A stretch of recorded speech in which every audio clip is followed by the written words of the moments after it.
우리의 삶의 주인이신 하나님 아버지, 오늘 주님께서 우리의 주인 되심을 기념하는 이 안식일의 시간에 우리를 초청하여 주시고, 말씀의 자리, 찬양의 자리에 우리가 참여할 수 있도록 인도하시니 감사합니다. 아멘. 주님, 오늘 우리가 주님의 보혈로 말미암아 깨끗게 된 예복을 입었나 확인케 하여 주시고, 주님께서 우리를 데려가실 그 영원한 그 잔치 자리에 들어갈 준비를 오늘 지금 바로 여기서 할 수 있게 도와주시옵소서. 주님 성령께서 우리를 인도하시는 삶을 살고자 우리는 매일 아침 말씀을 펼칩니다. 그러나 매일매일 또 주님께 에, 우리의 죄를 고백할 수밖에 없는 여러 어, 죄악을 저지르고 살아갑니다. 주님, 우리의 죄를 사하여 주시고 우리가 그것으로부터 속히 벗어나서 온전히 주님께 충성하는 삶을 살 수 있도록 인도하여 주시옵소서. 아멘. 레위기를 통하여서 그러한 삶으로 더 깊이 들어갈 수 있도록 교훈하시고 그것을 우리의 삶에 실천할 수 있도록 주의 백성 삼으시기를 예수 그리스도 이름으로 기도합니다. 아멘. 아멘. 네, 오늘 에, 말씀은 에, 레위기 제 17번째 시간이네요, 벌써. 오늘은 17, 18장의 말씀을 나누고자 합니다. 사실상은 이 성결, 에, 규례, 성결 법전이라고 불리는 17장부터 26장까지의 연결된 통의 내용을 다 이제 연결해서 다룰 것이지만 그 가운데서 조금 더 세분화해서 나눠서 하기 위하여 시간 관계상 아마 17, 18장을 오늘 다루게 될 것 같습니다. 어, 어, 레위기의 구조 우리가 계속 같이 계속 매 시간 확인하면서 우리가 보고 있어요. 어, 처음 A, B, C, 그 다음에 뒤로 가서 주제 16장을 경계로 나누어지면서 그 다음 C 다시 B 다시 A 다시로 나누어지는 것을 우리가 볼 수 있게 됩니다. 예. 그렇게 되는 이유는 바로 이곳에 속죄가 있기 때문입니다. 속죄를 통해서 이제 모든 백성들이 어디를 이제 이스라엘 백성들은 누구 앞으로 나아갈 수 있게 되었냐면 하나님 앞으로 나아갈 수 있게 되었습니다. 그래서 이제 하나님 앞으로 나아갈 수 있게 된 그들, 속죄함에 이른 그들은 하나님 앞에서 거룩하게 살아가는 법을 이제 그들에게 있어서 가장 중요한 규례로 삼게 되는 것입니다. 그러면 하나님 앞에서 거룩하게 산다는 것은 어떤 삶인지에 대해서 구체적으로 항목, 조항으로 알려주시는 파트가 바로 이 레위기의 파트입니다. 그런데 여러분들이 이제 이것을 보시면서 이제 많은 사람들이 이 시대의 많은 신자들이 하나님을 섬긴다는 신자들이 이제 구약의 어떤 율법 이런 내용들이 이제 신약에 나오는 믿음 소위 그 이신칭의 믿음으로 말미암는 의에 대한 사상을 이제 그들이 정립하면서 그것을 대조적으로 이렇게 보는 경향성이 있습니다. 그러나 이 내용에 대해서는 그렇게 볼 내용이 아니다. 사실 신구약은 같은 이야기를 하고 있지만, 그러나 그 내용상에서 그 시대가 다르기 때문에 그 시대가 다른 데서 오는, 그리고 그 상황이 다른 데서 오는 내용상의 설명이 조금 다른 식으로 언급되었다라는 것을 좀 인식할 필요가 있겠습니다. 그리고 이 규례 자체가 고대 사회입니다. 고대 사회의 이야기입니다. 그러니까 지금 우리로부터 3천 년이 이전에 있는 3천 몇백 년 이전에 있던 이야기들이고요.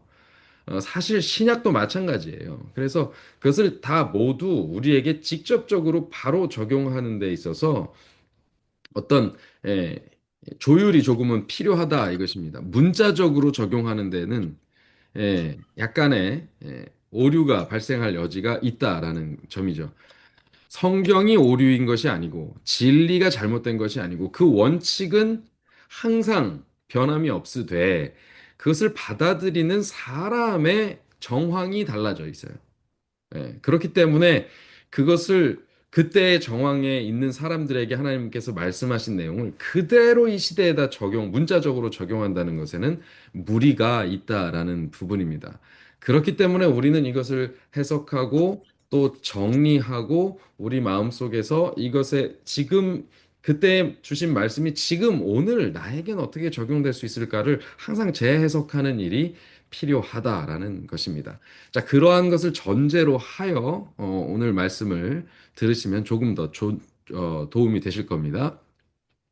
그래서 오늘 이제 지난 시간까지 우리가 속죄일, 대속죄일이라는 파트를 공부했다면 오늘부터는 이제 C와의 대조적인 부분, 곧 C 다시의 부분을 우리가 함께 살펴보겠습니다. 일상생활에서 이 C는 일상생활에서의 정결과 부정에 대한 이야기를 우리가 나눴습니다. 그래서 음식의 정결, 부정 이런 이야기들을 나눴죠. 그리고 뭐 질병 문제, 위생 문제 이런 것들로 통해서 거기서 이것을 소위 위생법이라고도 말합니다. 그런데 그것과 그것과 대꾸되는 이 17장부터 20장 혹은 26장까지도 그것을 포함한다고 볼 수 있어요. 근데 그러나 일단은 17장부터 20장까지의 내용이 일상생활에서의 이제 그들의 일상생활입니다. 일상생활.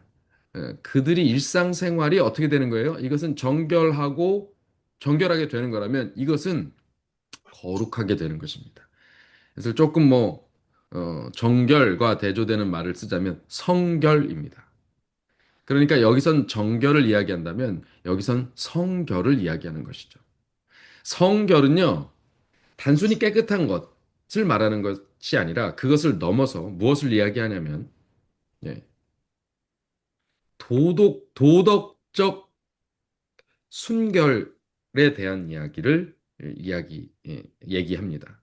도덕적이고 영적인 순결, 하나님께 대한 구별, 이것을 이야기합니다. 어, 앞에서도 물론 그런 개념을 담고 있습니다만, 좀 육신의 외면적인 어떤 깨끗함에 대해서 이야기한다면, 이것은 내면적이고 도덕적이고 의식적인 부분에서의 깨끗함을 이야기하고자 하는 것이죠. 그것을 우리는 성결이라고 이야기합니다. 이것은 그러다 보니까 뭐 사전적인 의미에서도 우리가 성결이라고 말하는 경우에는 어, 이 거룩할 성자, 성스러울 성자를 써서 또 속자를 써서 속되다라는 그 단어를 써서 대조하죠. 대조하는 데 있어서 이 성자와 속자는 성과 이것은 에, 우리에게 있어서 또 특별한 의미를 갖게 되죠. 굉장히 어떤 종교적이고 신성한 그런 영적인 의미를 뜻하는 거룩하다라는 뜻과 속되다라고 하는 것은 아주 어, 뭐랄까요? 우리가 성경에서는 속되다라는 표현이 굉장히 안 좋은 표현으로 사용됩니다. 물론 오늘도 그런 식으로 이제 사용이 뭐 될 것입니다만은 일반적으로 속되다라는 표현은 그렇게까지 뭔가 더럽다라는 의미는 아닙니다. 그까지는 아닙니다. 우리가 어떤 단어를 씁니까? 주로 풍속, 또 민속, 뭐 요런 단어를 쓰면은 그닥 이렇게 거부감스럽지 않죠. 민속적이야, 토속적이야. 이런 말 쓰면서 우리가 그거 더럽고 가증해라고 표현하지 않아요. 그런 것처럼 이 속되다는 표현이 꼭 나쁜 의미의 그 정의는 아닙니다. 일반적으로는. 그래서 보편적이고 우리의 일상적이고 그냥 토속적이고 풍속적인 그런 그냥 일상의 문화 이런 것들을 이야기하는 것입니다.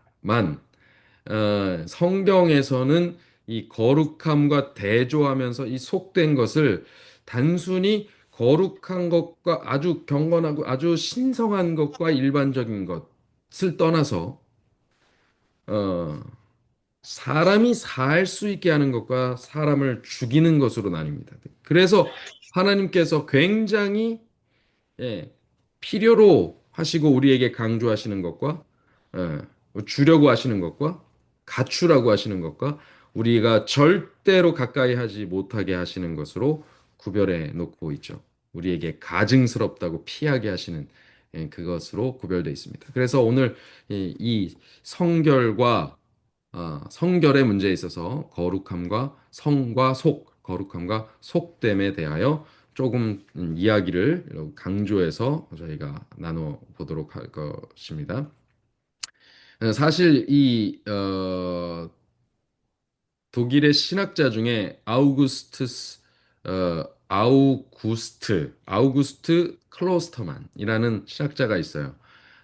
그 사람이 레위기의 이 후반부를 일컬어서 뭐라고 얘기하냐면 성결법전이라고 정의를 내려놓았습니다. 그래서 왜 그렇게 했느냐? 이것이 뭐 특별한 어떤 형식이 있어서라기보다는 끊임없이 이 내용에서 거룩을 강조하기 때문입니다. 그래서 어, 우리가 굳이 구분하자면 1장부터 15장은 정결법전, 그리고 17장부터 20장은 무슨 법전이요?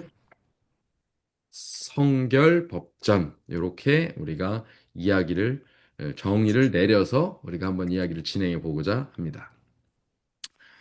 자, 조금 전에 제가 설명해 드린 것입니다. 성과 속. 예, 영어로 holy, sacred 이런 표현을 쓰고요. 속은 secular 혹은 profane이라는 단어를 쓰죠. 사실 풍속 속자라서 이게 대중적이고 일상적인 것을 나타내는 그런 뭐 현실 영역의 의미, 그리고 거룩하다라는 성이라는 단어는 영적인 영역의 의미. 요렇게 이제 철학과 사상의 영향, 이 세속적인 이 땅의 철학과 사상에 의한 정의는 이렇게 내려지고 있습니다.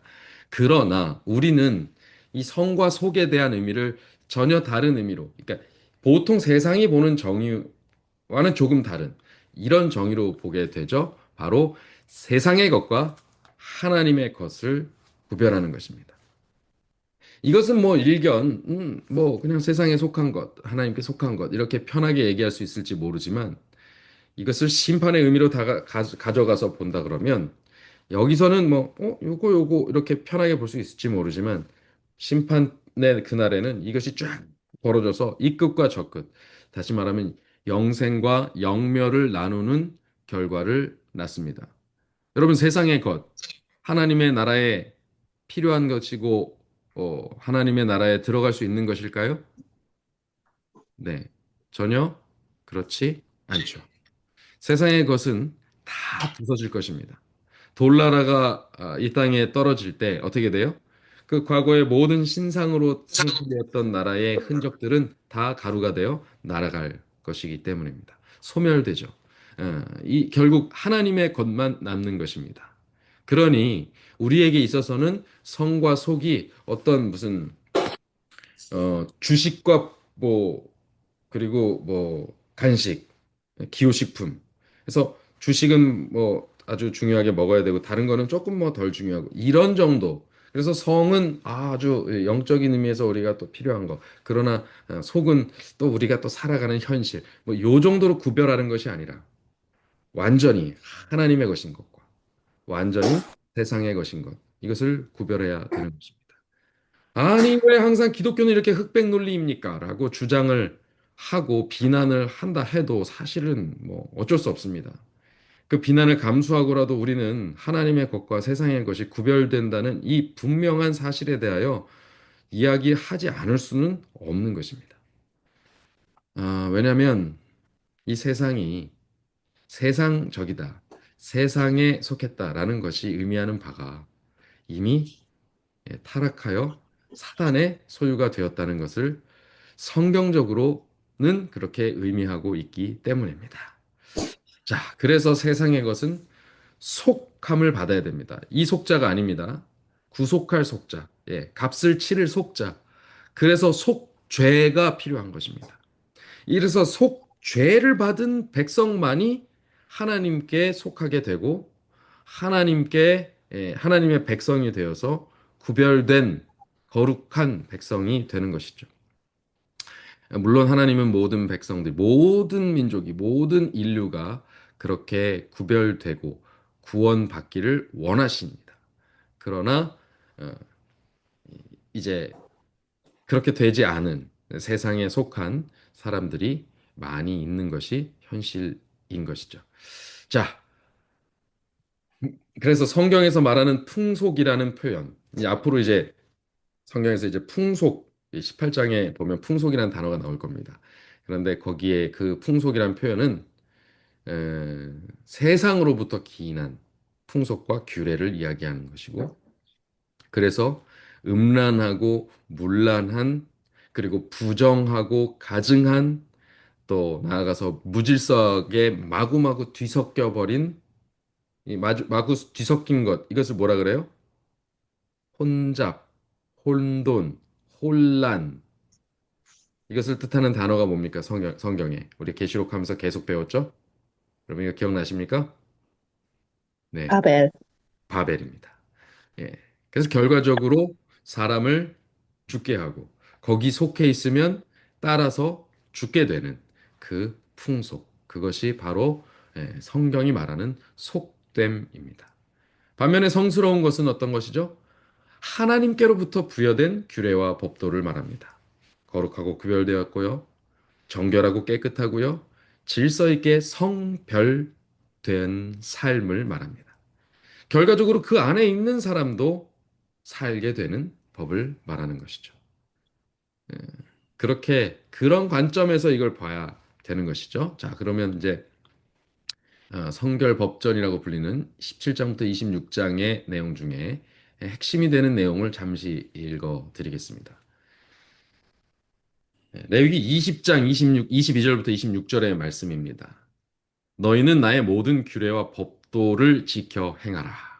그리하여야 내가 너희를 인도하여 거하게 하는 땅이 너희를 토하지 아니하리라. 자, 여기서 그 다음 문장입니다. 너희는 내가 너희 앞에서 쫓아내는 족속의 풍속을 좇지 말라. 그들이 이 모든 일을 행함으로 내가 그들을 가증히 여기노라. 이 말이 뭐냐면요. 그 앞에 앞줄에 너희를 인도하여 거하게 하는 땅이 너희를 토하여 내지 아니하리라 했죠. 결국 그 하나님의 법도를 쫓지 않으면 그 반대로 그 그들 거기서 쫓아낼 족속들의 풍속을 좇으면 어떤 일이 벌어져요? 땅이 너희를 토하여 낼 것이다. 라는 것입니다. 땅이 너희를 토하여 낼 것이다. 결국 이전에 있던 가나안 족속들을 하나님께서 진멸하시고 그리고 이스라엘 백성이 그들을 쳐서 정벌하고 쫓아낸 것은 다 뭐예요? 땅이 그들을 토하여 낸 것과 같은 것입니다. 그러니 이스라엘 백성도 마찬가지로 그 땅에 그 앞선 족속들의 풍속을 좇으면 어떻게 되는 거예요? 땅이 그들을 토하여 냈듯이 이스라엘 백성도 토하여 낼 것이다. 자, 반대로 나의 모든 규례, 하나님의 모든 규례와 법도를 지켜서 행하면 어떤 일이 벌어져요? 전에 너에게 이르기를 너희가 그들의 땅을 기업으로 얻을 것이다. 그 땅을 기업으로 얻을 것이다. 그래서 내가 그 땅을 너희에게 주어서 유업으로 삼게 하겠다라는 말씀이죠.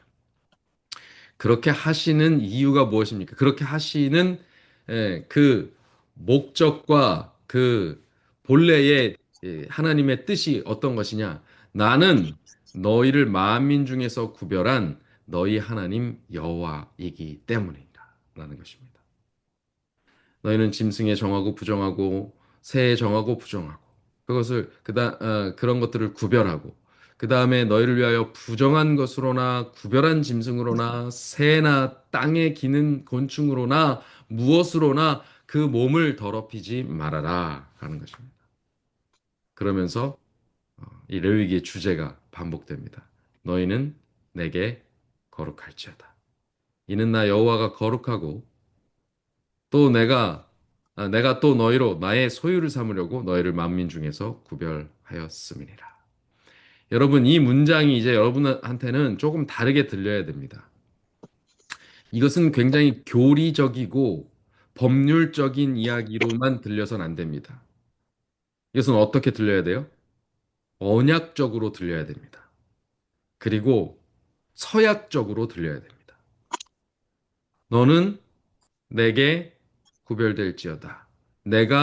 나 여호와가 너희에게 구별되었다. 이것입니다. 이 말은 무엇입니까? 내가 너희하고 결혼했다. 너도 나하고 결혼했다. 이거예요. 우리는 서로에게 독점적 관계이다. 그러니 이 말이 그대로 가능한 거죠. 너희로 나의 소유를 삼으려고 너희를 만민 중에서 구별하였음이니라. 네. 남편이 된 자는 자기 몸을 자기 스스로 주장하지 않습니다. 그 아내가 합니다. 아내 된 자는 그 몸을 스스로 주장하지 않고 그 남편이 합니다. 그래서 그들에게 있어서는 어떤 사소한 결정이 있더라도 자기가 그냥 자의적으로 하지 않고요. 예, 남편은 아내는 남편을 의식하면서 하게 돼 있어요. 과연 나의 배우자가 그것을 원하는 것인가? 혹은 그에게 도움이 되고 득이 되는 것인가? 아니면 그에게 해가 되고 그를 속이는 것인가? 이걸 분명하게 구별해서 행해야 됩니다. 만약 조금이라도 마음속에 저를 속이는 듯한 마음으로 그 어떤 행동을 하고 있다면 그 얼마나 그 떨리는 일입니까? 떨리는 게 아니라 두려운 일입니까? 예, 조마조마하죠. 예, 그것은 그 둘의 관계가 어, 온전하게 서지 못하게 만드는 비결입니다. 그러니 우리는 하나님과의 관계가 떳떳하고 온전하게 서가게 하기 위해서 하나님께서 원하시는 삶을 사는 것입니다. 근데요, 여러분, 왜 우리가 굳이 그래야 돼요? 이렇게 얘기한다면 저 반대로 볼까요? 여러분이 아프고 힘들고 뭔가 괴로운 일을 당했을 때 뭐 하십니까? 기도하시죠. 하나님 살려주세요. 그 하나님 뭐 하러 그러셔야 돼요? 반대로 물으면 답이 딱 나와요. 하나님이 뭐 하러 우리의 기도를 들어주셔야 돼요?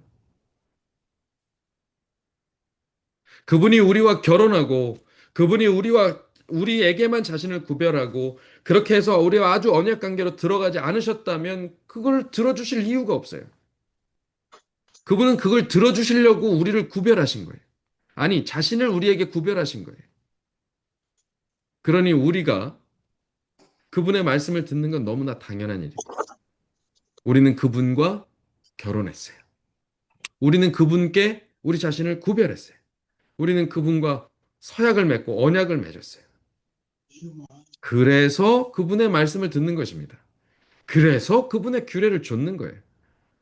근데 이제 이 관점이 이 교리적으로 막 가고 뭐 이렇게 가게 되면 친구약을 막 나누고 막 그렇게 하면서 막 혼선을 주면은 율법을 지켜야 구원을 받습니까? 뭐 이런 소리로 넘어가요. 어이가 없는 말인 거죠. 자, 예를 들어서 이렇게 해석해 보죠. 제가 제 아내가 아닌 다른 어떤 여인의 말을 잘 들으면 그 여인과 결혼한 겁니까? 결혼하는 겁니까? 네. 그게 말이 안 돼요, 사실. 어떤 사람이 그 사람 말을 잘 들으면 그게 결혼한 거냐? 아니요. 말을 아무리 잘 들어도 결혼 관계는 다른 데 있어요. 그냥 결혼을 한다는 그 관계를 배신하는 것밖에 안 돼요. 예. 그리고 이 진짜 행복해지지 않아요. 그러니까 진짜 행복은 어디서 오냐면 이 결혼한 관계 속에서 서로가 서로의 마음을 알고 헤아리고 그 마음에 맞는 삶을 살아갈 때 행복해지는 거예요. 예, 하나님의 법을 지켜야 되는 이유가 여기 있는 것입니다. 자, 일단 또 이 얘기는 앞으로도 계속 반복해서 할 것이기 때문에 여기서 좀 정리를 하도록 하고요. 자, 이제 그 다음 구체적으로 내용으로 좀 들어가 보겠습니다. 어, 내용적으로 굳이 구별하자면 전반부 1장부터 16장까지는 속죄를 향해서 달려가는 길입니다. 속죄를 향해서 달려간다는 것은 하나님께서 속죄로 초청하시는 거예요. 그들을 거룩하게 만들기 위함입니다. 구별하기 위함이에요. 구별된 백성들이 정결함을 얻게 하기 위함입니다. 그래서 그들을 치유하고 다독이고 깨끗하게 씻어내고 이렇게 하십니다. 예, 그렇게 하셔요. 그런 내용들이에요. 그래서 그렇게 할 경우에 이런 죄를 지었을 경우에 이렇게 제사를 드려서 이렇게 정결하게 해라. 속죄함을 받아라. 라고 이야기를 하시는 거라면 17장부터 26장의 내용은요. 주로 처벌과 형벌의 내용. 그러나 만일 너희가 나와 이렇게 속죄까지 이르는 구별의 과정을 겪고서도 그 구별된 삶을 유지하지 않을 경우에는 그 규례와 법도를 지켜서 살지 않을 경우에는 그 다음에 이르러 오는 것은 저주와 형벌이다. 라는 내용이에요. 요즘 여호수아 우리가 묵상했죠. 여호수아에 보면 오늘 아침 묵상한 내용입니다. 예, 여호수아가 그들을 그 백성의 지도자들을 어디로 다 불러요? 세겜으로. 세겜으로 불러요. 세겜이 어디 뭐와 뭐 사이에 있는 것입니까? 에발산과 그리심산 사이에 있는 곳입니다. 그래서 한 무리는 그리심산 앞에, 한 무리는 에발산 앞에 세워두고 그가 뭘 선포해요? 예, 다시 한번 유언처럼 축복과 저주를 선포해요. 그리심산은 축복의 산이라고 불렸고 에발산은 저주의 산이라고 불렸습니다. 그래서 그 축복과 저주의 산 중간에서 이 규례가 지켜지지 않을 경우에는 저주로 가고 지켜질 경우에는 그리심산 축복의 산에 축복으로 간다라고 하는 것에 대하여 상징성을 가진 장소가 바로 세겜인 거예요. 하나님께서는 아브라함을 최초로 아브라함이 와서 단을 쌓게 하신 곳이 바로 세겜인데 그곳에서 단을 쌓게 하셨어요. 축복과 저주를 이야기하셨습니다. 내가 너에게 복 주는 자에게 복 주고 너를 저주하는 자에게 저주하겠다. 우리는 그런 가운데 믿음의 후손이 되었습니다. 그러한 약속 가운데. 그래서 여기도 똑같은 패턴이 반복된다고 보시면 돼요. 하나님께서는 자신을 따르는 자들에게, 자신의 규례를 쫓는 자들에게 그들에게 구별됨과 거룩함과 복과 행복을 주신다면, 그렇지 않은 자들에게는 저주와 형벌과 처벌이 주어진다고 하는 것에 대해서 알려주시는 거죠. 특별히 우리가 대속죄일이 상징하는 이 16장의 내용, 속죄일이 상징하는 바는 이 성소에서의 이루어지는 심판입니다. 이 심판, 뭐에 대한 심판이에요? 죄에 대한 심판. 이 죄 문제를 심판하시는 것이죠.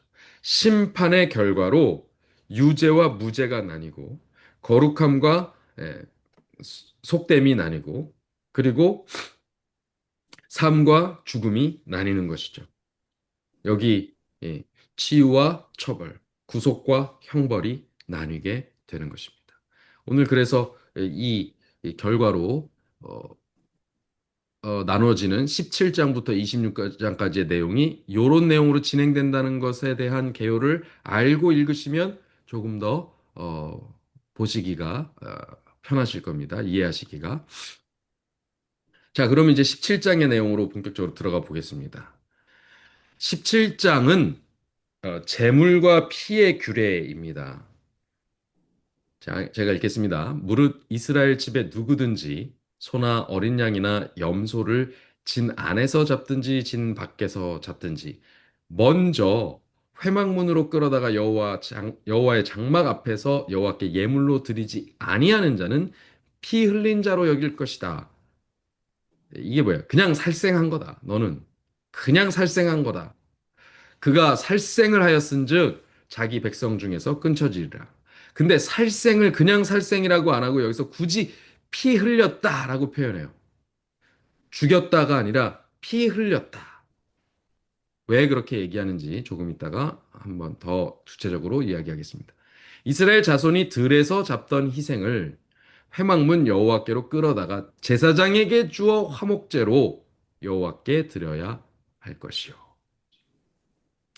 이스라엘 자손들이 마구잡이로 들에서 잡던 뭐요? 희생. 다른 번역본을 보면 최근 번역본엔 제물이라고 되어 있습니다. 이것을 회막문 여호와께로 가져와라. 그리고 화목제로 드려라. 이것입니다. 여러분, 자, 이 얘기를 들으면 이게 뭐예요? 이 얘기가 뭘 뜻하는 것 같습니까? 자, 소, 어린 양, 염소, 네. 요런 짐승들, 요거 어떤 짐승들이에요?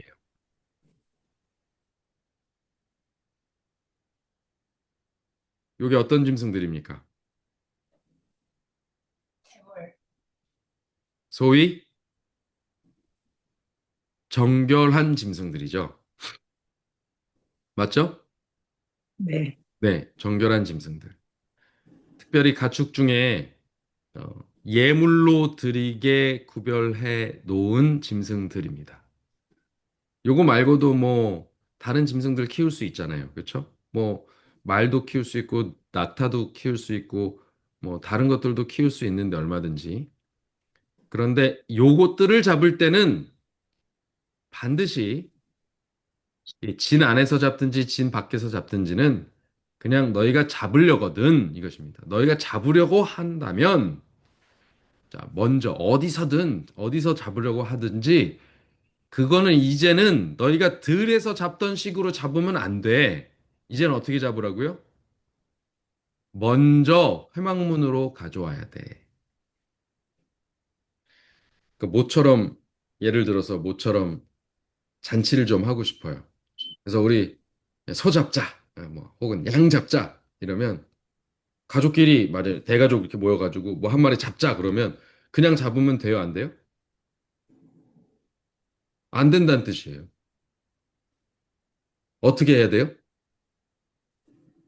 회막문으로 끌어다가 화목제로 먼저 드리고 그리고 먹어야 돼요. 화목제는 드린 재물의 나머지를 어떻게 해요? 다 나눠 먹게 돼 있어요. 그렇죠? 그러니까 만약에 너희가 소나 어린 양이나 염소를 먹고 싶거든 나한테 먼저 가져와서 세금 떼고 먹어. 이렇게 하는 것과 똑같죠. 사실 화목제로 가져가면 화목제를 집례하는 그 제사장 몫으로 일부를 떼야 됩니다. 그렇죠? 그런데 그러면 이제 온전한 걸 다 못 먹잖아요.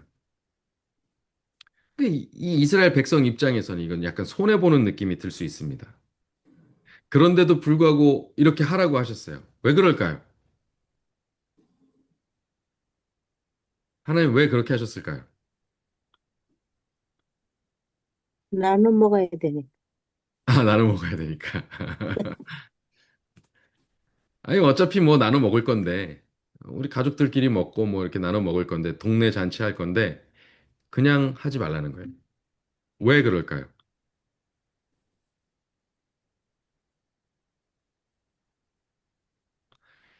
이것이 의미하는 바가 뭘까요, 그럼?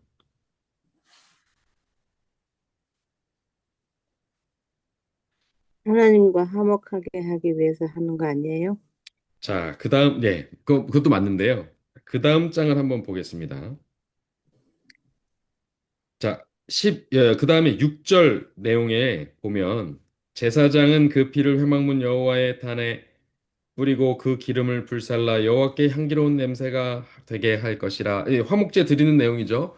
피는 네. 뿌리고 기름은 음. 갖다 태우고 예, 화목제 똑같습니다. 그런데 7절이 탁 달라집니다. 뭐냐면 그들은 전에 음란히 섬기던 숫 염소에게 다시 제사하지 말 것이니라. 이는 그들이 대대로 지킬 영원한 규례니라. 예전에 어떻게 해왔어요? 단순히 식용 짐승을 모두 다 제물처럼 만들어라. 너희가 다 잡던 재물을 회막문에서 이렇게 표현한 이유는 이들도 소나 양이나 염소를 가지고 제사를 지내왔다는 얘기예요. 근데 특히 어떻게 제사를 지냈냐면 이것을 음란히 섬기던 숫염소, 이, 이 숫염소는요, 애굽에 있는 혹은 팬이라고 하는 염소신이 있어요. 그 염소신을 섬기던 풍속이 있습니다. 근데 소나 양이나 염소, 특별히 이 재물들이 그 도구가 되는 것이죠. 그래서 그 숫염소에게 제물을 드리는 거예요. 문제는 뭐냐면 이 숫염소가 뭘 상징하냐면 다산과 예, 다산을 상징하는 신인데 다산을 상징하는 신들은 대부분 어떤 형태를 띠고 제사 의식이 진행되냐면 어떤 의식을 어떻게 진행될까요? 매우 음란한 형태를 띠게 됩니다. 예. 그래서 꼭 이 섹슈얼한 의식이 동반돼요. 아주 음란하게 제사 의식이 진행된다는 것입니다. 그래서 여기에 뭐라고 돼 있어요? 물론 영적으로도 하나님 외에 결혼한 나, 언약한 나 외에 다른 신에게 마음을 주는 것 자체가 뭐예요? 바람 피는 거고 배신이고 배도고 예, 그렇습니다. 예, 그런데 예, 간음이고 그러니까 그것을 뭐라고 표현할 수 있어요? 영적으로도 음란하다 표현할 수 있어요. 그런데 그 형식 자체도 수렴소를 섬기던 애굽 땅의 풍속 자체도 어땠다? 매우 음란했다. 예. 그래서 이 똑같은 이 수렴소라는 단어를 이사야 13장 21절에 보면 불가타역으로는 에, 불가타역과 라틴어역은 수렴소를 악귀라고도 표현해 놨고요. 루터역에서는 들귀신이라고도 표현해 놨습니다. 그래서 이 표현이 아주 재밌게 돼 있어요. 그런데 이 신들은 누구에게서 온 신들일까요? 이스라엘 백성이요? 아니요, 이스라엘 백성은 하나님을 섬겼어요. 어쨌든. 근데 누가 그랬겠어요? 애굽에서 출애굽할 때 섞여 들어온 민족들이 주로 그 신들을 섬기게 되는 것이죠. 신명기 32장 17절의 말씀을 제가 잠시 읽어드리겠습니다. 신명기 32장 17절. 이 모세가 유언을 하는데요. 32장 17절에 뭐라고 되어 있냐면 그들이 다른 신으로 그의 질투를 일으키며 가증한 것으로 그의 진노를 격발하였도다. 그들은 하나님께 제사하지 아니하고 마귀에게 하였으니 곧 그들의 알지 못하던 신, 근래에 일어난 새 신, 너희 열조에 두려워하지 않던 것들이로다. 그들의 열조들은 그것을 한 번도 두려워하거나 그것을 경외시한 적이 없어요. 그러나 근래에 섞여 들어온 새로운 민족들이 끌고 들어온 그들 가운데 섞여 사는 민족들, 다른 번역에는 어중이 떠중이들이 예, 하나님을 온전히 섬기지 않으려고 하는 민족들이 그들 가운데서 예배하는 의식 가운데 이것이 들어있기 때문입니다. 그래서 하나님께서는 16장이 지나는 17장 첫 번째에 뭘 언급하세요? 예, 하나님께 마땅히 드려져야 될 예물이 다른 데로 드려지지 않게 해라. 라고 말씀을 시작하시는 것입니다. 자, 8절, 9절에 보면 무릇 이스라엘 사람이나 혹시 그들 중에 우거하는 타국인이나 번제나 희생을 드리되 회막문으로 가져가서 드리지 않으면 백성 중에서 끊쳐질 것이다. 대상이 누구누구예요? 예, 내국인도 또 타국인도 이스라엘 영내에 있다면 하나님의 백성의 진영 가운데 있다면 하나님 외에 다른 신에게는 절대로 희생 제사를 할 수 없다. 해서는 안 된다라는 것입니다. 이것은 중요한 것이죠. 이 연장선에서 안식일도 어떻게 지켜요? 안식일 어떻게 지킵니까? 나만 지킵니까? 아니, 내 문 안에 유하는 객이라도 뭐 남종, 여종, 짐승, 가축 할 것 없이 전부 다 특별히 온 손님들까지도 다 지켜야 되는 것이 안식일인 것이죠. 하나님께 대한 규례는 그렇게 지켜지는 것입니다. 그 왜 그렇게 해야 될까요? 남한테 너무 강요하는 거 아니에요? 아니, 내가 하나님과 결혼했지. 저 사람이 결혼한 건 아니잖아요. 왜 그렇게 해야 돼요? 여러분 어떻게 생각하십니까? 다른 사람들에게 당신도 안식일을 지키십시오. 라고 전해야 되는 이유가 뭐예요? 당신도 하나님을 섬기십시오라고 전해야 되는 이유가 뭡니까?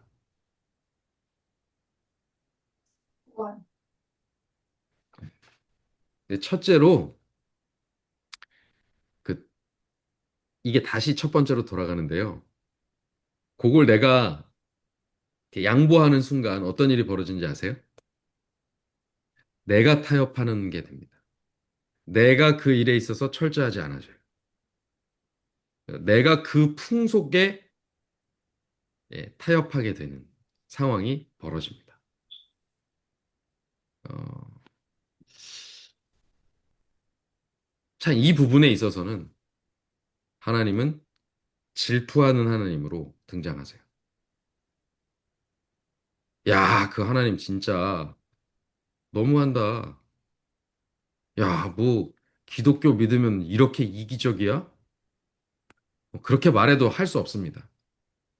하나님은 이 부분에 있어서만큼은 양보를 안 하세요. 그냥 첫째 계명이에요. 너는 나 외에 다른 신들을 너 가까이 가져가지 마. 근처에도 오게 하지 마. 이겁니다. 그래서 어떤 면에서 하와가, 뭐 어떤 분들은 그렇게 얘기해요. 하와가 뱀한테 말했을 때, 너는 그것을 뭐, 뭐라고 얘기하죠? 거기서? 하와가 예, 속임수에 넘어가면서, 예, 너희는 먹지도 말고 만지지도 말라라고 만지지도 말라라는 말을 추가했기 때문에 그렇게 하면서 잘못됐다. 하나님의 말씀에 덧붙여서 잘못됐다. 요렇게 이야기를 하는 분들도 계십니다. 뭐 그게 맞는지도 모르겠어요. 그러나 제가 보는 관점은 그렇지 않습니다. 하나님은 뭘 하라고 하고 하지 말라고 하는 일에 있어서 타협하지 않으시는 분이기 때문에 그것에 근처도 가지 않게 하기를 원하시는 거죠. 그래서 두 번째 계명은 무엇입니까? 나라고 이름 붙여서라도 어떤 형상도 만들지 마. 이것입니다. 형상을 만들어서 뭔가 하는 것은 세속적인 거야. 세상으로부터 기인한 거야. 그거는 세상 사람들이 하는 거야. 나에게 속하지 않은, 구별되지 않은 사람들이 하는 형태야. 그 형태도 흉내내지 마. 너무하신 것 같죠? 요거 우리한테 문자적으로 그대로 적용하면요. 진짜 와, 정말 철저하게 진짜 우리 생활 구별해야 됩니다. 그러니까 어떤 분들은 신앙을 철저하게 하신다는 분들은요. 어디서 가요만 들려도 귀에다가 이렇게 하면서 막 돌아가요. 밖에서 어디 이렇게 떠드는 들리는 노래만 들어도. 또 어떤 분들은 그 이제 구별되지 않은 음식이 있는 근처도 못 가겠다. 그 냄새만 나도 못 가겠다. 그렇게 얘기합니다. 그래서 어떤 또 제가 듣기로는 이제 어떤 목사님이 하여튼 식당에 가면 그 민폐를 끼치신대요. 그래서 나는 요리를 할 때 그 육수 내지 말고 그냥 맹물로 만들어라. 어떤 조미료도 쓰지 말고. 그리고 혹시 가능하다면 도마랑 칼도 고기를 썰지 않았던 것으로 사용해 달라. 이렇게 얘기하신대요. 네. 너무 당당하게 얘기를 하셔가지고 같이 먹던 사람들이 막 너무 이렇게 했다고 하는데 사실 저도 그 말을 처음에 듣고는 뭐 그렇게까지 불편하게 하시나 그랬어요. 그런데 시간이 지나니까 제가 이 하나님의 우리를 독점하고 싶어 하시는 이 마음을 알게 되니까, 그래, 어떤 이들은 그렇게까지도 하고 싶을 수 있겠구나, 라고 생각하게 되었습니다. 그러나 신약에 보면 이제 바울은 그렇게 얘기합니다. 연약한 자들이 예, 그렇게 채식을 하는 거라고. 다시 말하면 뭐라고 이게 무슨 뜻이냐면, 내가 만약 시험에 들 것 같으면 아예 차단해라. 근데 내가 그런 것에 시험에 들지 않고 나는 그러든지 저러든지 뭐 내 갈 길 알아서 갈 수 있다라고 생각하면 자유롭게 행동해라. 라는 것입니다. 에, 그런 문제인데 그거는 좀 디테일하기 때문에 나중에 다시 얘기하도록 하겠습니다. 어쨌든 이렇게 해서 이 우상 숭배의 문제를 포함해서 이, 이 모든 식용 짐승, 특별히 정결한 식용 짐승이 제물화된 것입니다. 근데 이것을 이제 바꿔서 얘기하면 이게 화목제가 좀 다른 기능으로 이제 드러나는 장면입니다. 그러니까 화목제가 많이 드려졌다는 얘기예요. 고기 먹고 싶으면 뭐부터 드리는 거예요? 화목제부터 드리는 거예요. 예, 그렇게 드리는 것입니다. 그 이 말 뜻은 하나님께서 그들에게 있어서 아주 모든 것을 다 하나님을 통해서 이렇게 진행하도록 만들고 싶어 하셨다는 얘기입니다. 그리고 일상에 소위 그냥 아주 일상과 세속적인, 그냥 풍속적인, 토속적인, 민속적인 그런 일들조차도 다 혹여라도 그것이 다른 것과 연관 지어지지 않도록 세속적인, 그러니까 성경적 세속, 다시 말하면 예, 세상에서 끊어지게 될, 하나님 나라에서 끊어지게 될 어떤 풍속과도 연결되지 않게 만들기 위한 방지책을 여기에 넣어 두셨다라는 것입니다. 자, 이제 두 번째 피에 대한 규례입니다. 무릇 이스라엘 집 사람이나 그들 중에 우거하는 타국인 중에 어떤 피든지 먹는 자가 있으면 내가 그 피를 먹는 사람에게 진노하여 그를 백성 중에서 끊으리니 육체의 생명은 피에 있음이라. 내가 이 피를 너희에게 주어 단에 뿌려 너희의 생명을 위하여 속하게 하였나니 생명이 피에 있으므로 피가 죄를 속하느니라. 네. 왜 피를 먹지 말게 하셨을까요? 여러분 혹시 아시는 대로 한번 이야기를 해보시겠어요? 왜 피를 먹지 말게 했을까요? 피는 생명이니까요. 네. 피가 갖는 생명으로서의 상징성. 네, 그것입니다. 그것 때문입니다. 첫째. 그다음에 두 번째는 또 어떤 이유가 있을까요?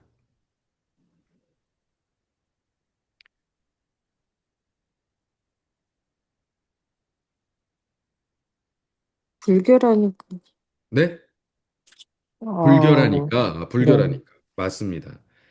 실제로 그것을 먹으면 지금 이 시대에서도 피는 위생적으로 이렇게 피하는 것으로 알고 있어요.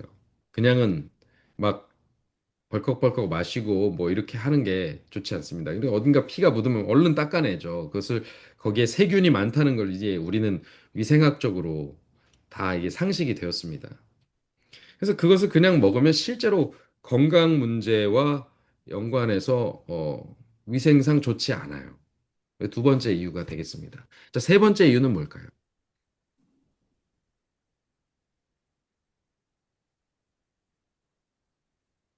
음, 여러분, 보통 피를 보시면 어떤 기분이 드세요?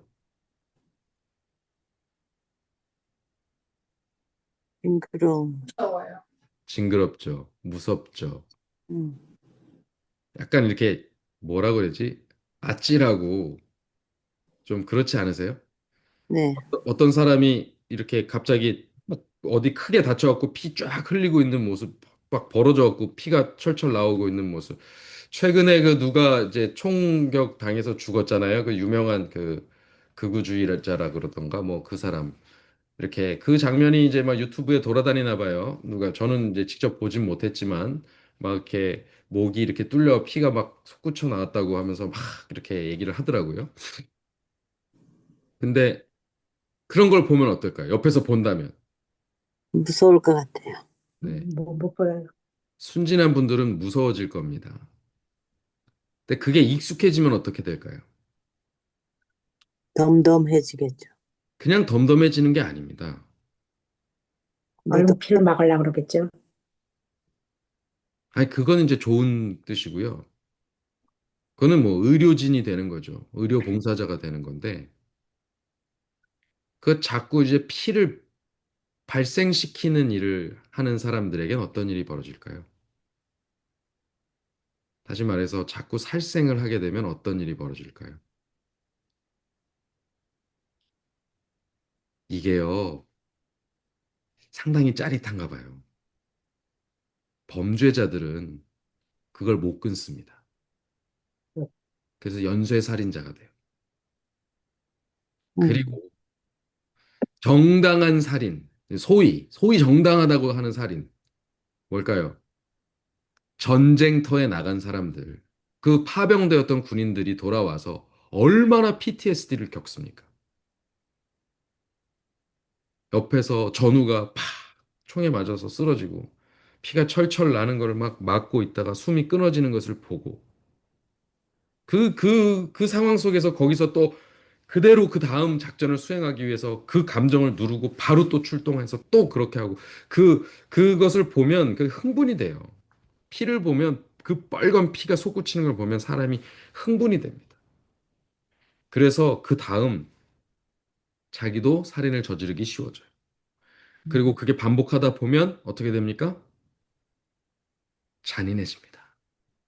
그리고 돌아와서 그 잔인성 속에 살다가 일상으로 돌아오니 이 평화로운 세상에서 내가 뭘 하고 돌아온 거지? 하는 생각이 드는 거죠. 나의 그 잔인함과 그 내 손에 묻혔던 그 피가 너무나도 너무나도 더럽고 진짜 추악하고 괴롭게 느껴지는 것이죠. 여러분, 사실상 피를 그대로 두면요. 이게 굉장히 사람을 잔인하게 만듭니다. 그러니까 하나님께서 고기를 먹되 잔인성으로 빠지지 않도록 만드시기 위함이라고 저는 생각이 들어요. 자꾸 피를 이렇게 거룩한 어떤 예식으로 이렇게 가져가야지 그걸 내가 막 마신다거나 어디다 피칠을 한다거나 이렇게 되면 어떻게 돼요? 그것은 굉장히 잔혹한 잔인한 품성을 자극하게 됩니다. 생명을 경시 여기게 되죠. 하나님은 피에 생명이 있다고 이야기하십니다. 그리고 특별히 그 제물의 피는 죄를 속하게 하는 것이죠. 그러니까 뭔가의 피를 흘리면 피값으로 대신해야 됩니다. 죄에 대해서 피로 값을 치르게 돼 있어요. 14절을 보면 모든 생물은 피가 생명과 일체다라고 써놨습니다. 그러니까 그 피를 절대 먹지 말라고 하는 것입니다. 그리고 피가 묻었다면 피 묻은 채로 그 피 자체가 묻어 있는 것에 대하여 막 이렇게 왜 일부러 과시하는 사람들 있잖아요. 이제 왜 조폭 같은 사람들 문신 막 해가지고 막 이렇게 보여주고 어디 이렇게 상처난 자국들 가지고 막 흉악하게 굴잖아요. 그 피가 발려 있는 것 자체로 그런 분위기가 조성되는 것. 그것을 원하지 않으시는 거예요. 위생의 문제도 있지만 그런 것들이 가지고 오는 이스라엘 구별된 백성들 가운데 있는 그런 풍조, 분위기 자체도 조성하지 않으려고 하시는 것이죠.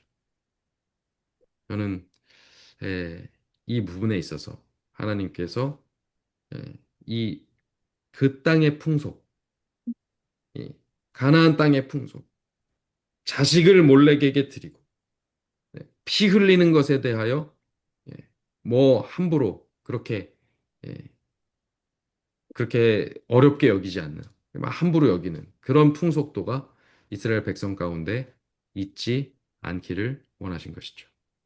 자, 오늘은 시간이 이렇게 다 되었습니다. 그래서 오늘은 이 17장까지만 저희가 이야기를 하도록 하고요. 18장의 문제는 다음 주에 계속 하도록 하겠습니다. 어쨌든 여러분들께서 오늘 재물과 피해 문제에 대해서 정리를 잘 하셨고, 또, 전체적으로 17장부터 26장에 있는 이 성결 규례에 대해서 자세하게 이제 진행을 진행해 나간다라는 것에 대한 개념을 이해하셨기를 바라고요.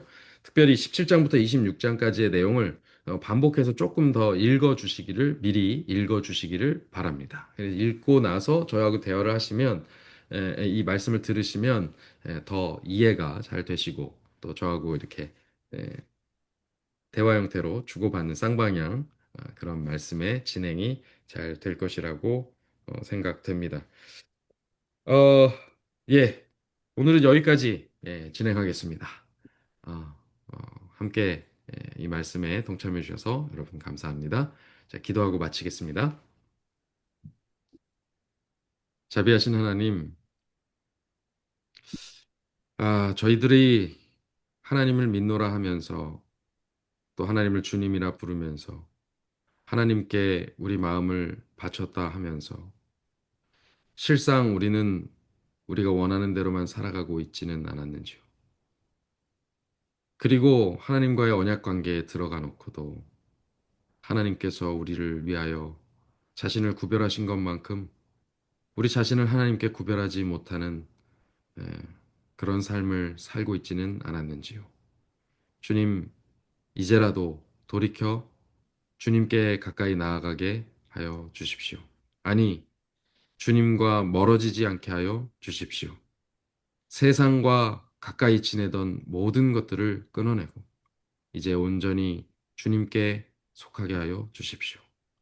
왜 주님의 율법을 지켜야 되냐고 묻는 이들에게 이제 우리가 주님의 소유가 되었기 때문이라고 당당히 이야기하게 하여 주십시오. 내가 그렇게 사는 것은 하나님이 원하시기 때문이라고 당당히 말할 수 있는 신앙인으로 살아가게 하여 주십시오. 오늘 우리는 재물과 피에 대해서 배웠습니다. 우리가 가지고 있는 것들, 그 가장 어, 귀하고 또 우리가 즐기고 싶어 하는 것들이 만약 돈이나 음식이나 또 어떤 것들이라면 그것을 먼저 하나님께 예, 구별해 드릴 수 있는 그런 삶을 살게 하시고 또 우리 속에 예, 정결함과 또 고상함을 허락하시사 잔인하고 또 불결한 그런 가운데로 들어가지 않을 수 있도록 도와주시옵소서. 이제 앞으로 이어지는 공과를 통해서도 주님 우리에게 가르쳐 주시고 구체적으로 어떻게 살아야 할 바에 대해서 배울 때 우리 마음이 귀가 울리고 또 우리의 삶이 변화되게 하여 주시옵소서. 예수 그리스도 이름으로 기도합니다. 아멘. 아멘.